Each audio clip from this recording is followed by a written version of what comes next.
Early in the morning, Seth wakes up to start another boring day in his life. He has no friends or family. His only company is the dogs from the animal control center where he works. After making sure that everyone is well fed, Seth enters the cage with Lexi and cuddles her just to get some affection. One evening, Seth takes the bus home and is surprised to see Holly. He approaches her to say hello, but she doesn't recognize him, so he explains they went to high school together. However, they never hung out. Seth was 1 year above her and knew her because she was popular. He notices she's writing in her notebook and calls her a writer, so Holly clarifies that she works as a waitress and writing is a hobby. Seth makes a bad joke and the mood gets rather awkward. Soon Holly has to get off and Seth tries to ask her out, but she doesn't hear him.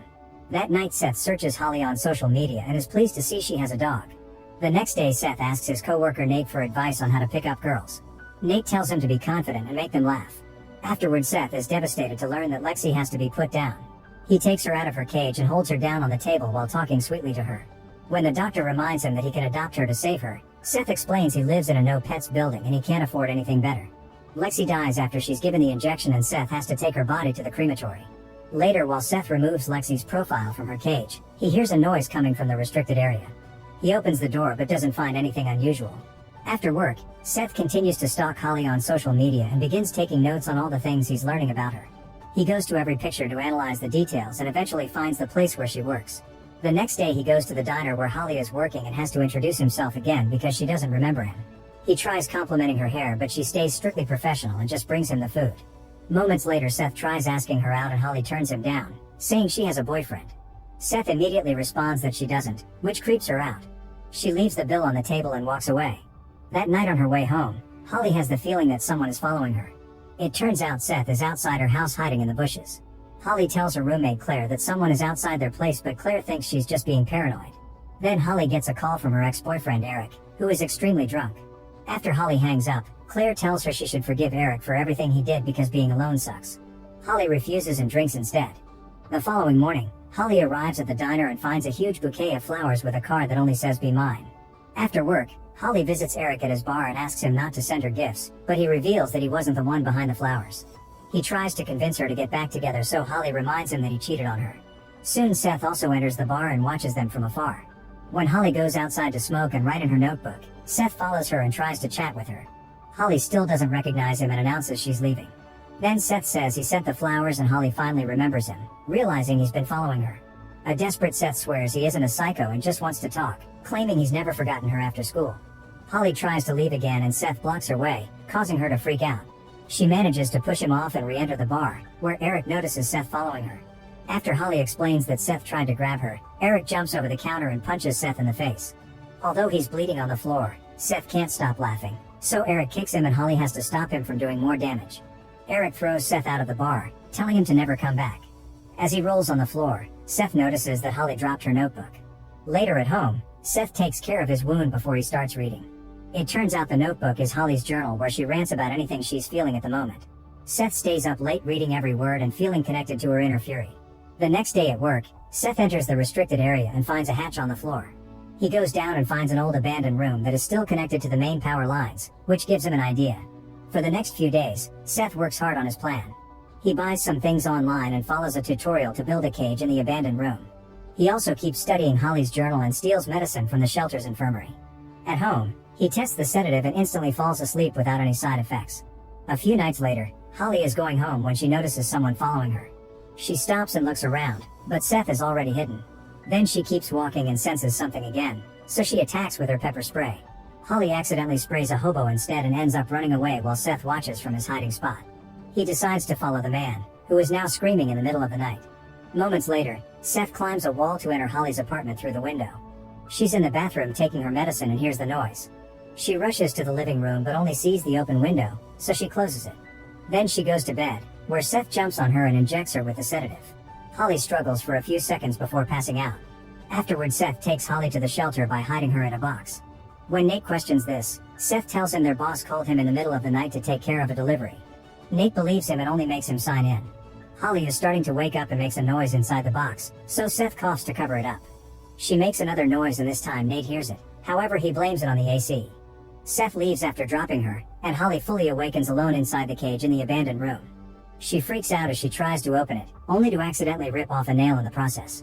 Grabbing onto the bars she screams for help, but only the dogs can hear her. They bark at the noise and Nate thinks they're just being themselves.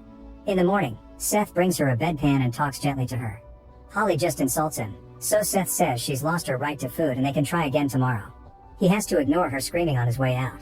Once he's gone, she starts filing the bars with the lock chain. The following day, Seth finally gives Holly some water and food. He desperately grabs his leg and asks him not to leave, but he says it's important to establish boundaries to define their relationship and leaves after repeating that they'll try again tomorrow. That night Holly starts hallucinating that Claire is there with her, describing all the bad things Seth will do to her. Holly snaps at her, telling her to shut up. Eventually she has to use the bedpan and is startled when a rat approaches her in the middle of it. Holly freaks out and kicks it until the poor rat dies. The next day Seth has to clean up all the blood. Holly asks him if he'll take advantage of her, and he says no. But when she asks if he'll kill her, he answers I hope not, which leaves her terrified. Seth explains he may not have a choice if he fails to save her. She thinks this is something from a cult of religion, but Seth claims he isn't doing it for him. He's doing it for her because she's special. He felt lonely and lost before he met her, and he thought she really saw him in return. However, he soon learned that it was the version of Holly she wanted the others to see, which is all a lie. He asks who the real Holly is because he wants to make sure there's a chance to save her. If there isn't, then she'll never leave the room. Holly just insults him so Seth leaves. On his way out of the restricted area, Seth is caught by Nate, who reminds him he shouldn't be snooping around there. Nate sends Seth to clean before checking the door, but it's locked. That night the Claire hallucination asks Holly what she'll do, and Holly says she'll wait. The following morning, Seth shows Holly that he has the journal. He tells her that he feels sorry for her, especially because she writes about love in a very depressing way, but Holly thinks a creepy stalker can't know what love is either. Then Seth asks about Claire, revealing he heard Holly talking to her and doing two voices when he arrived. He asks if Claire is in the room and Holly answers no, but she can see her behind Seth.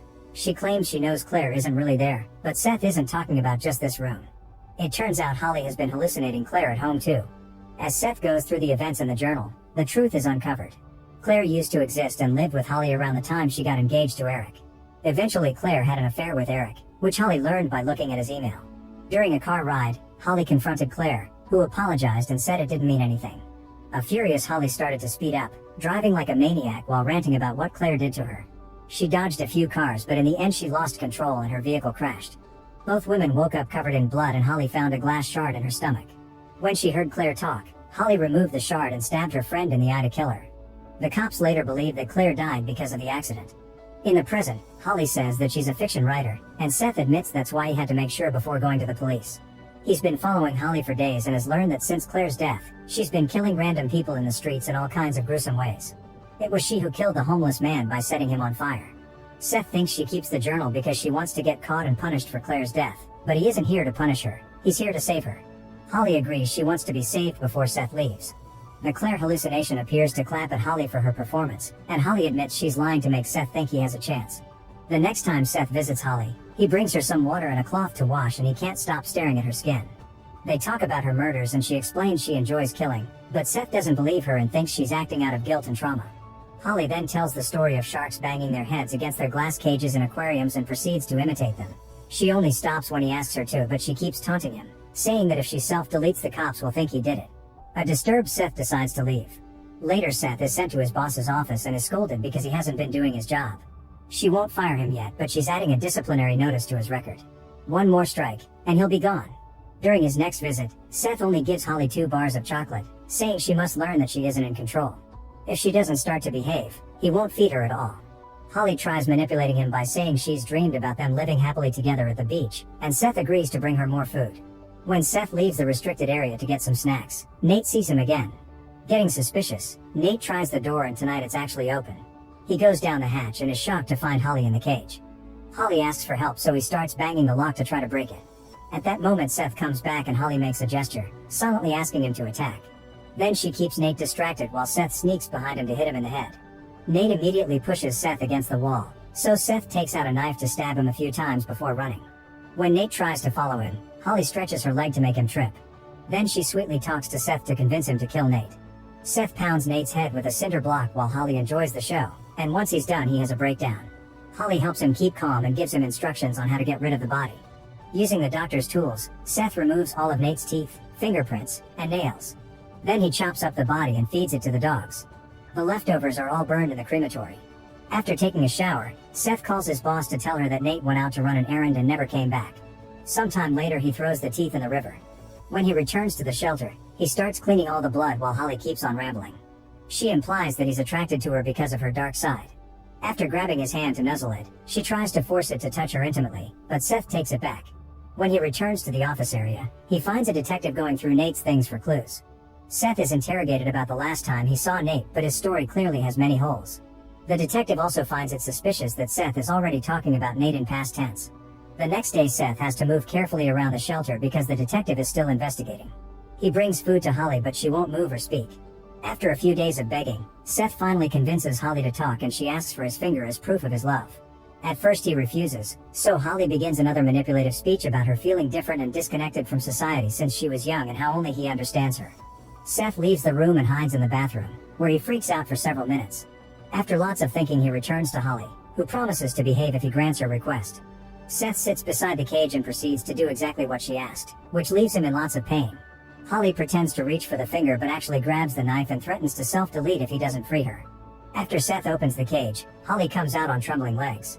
She pushes Seth against the wall and says she loves him before kissing him, only to then slash his neck with a knife. The Claire hallucination points at the open door in the background. Sometime later Holly is dating Eric again. She's also got a deal to publish her journal as a fiction novel. When Eric's phone rings, Holly looks at the message and discovers he's cheating again. Surprisingly, she stays calm and hands the phone to Eric without a word. Afterward, Holly goes to an abandoned warehouse, where she's been keeping Seth in a cage. It turns out she mutilates him every time she gets a killing urge so she doesn't attack other people anymore, which means he's technically saved her. Make sure to subscribe and turn on notifications so you can watch more videos like this. Thanks for watching.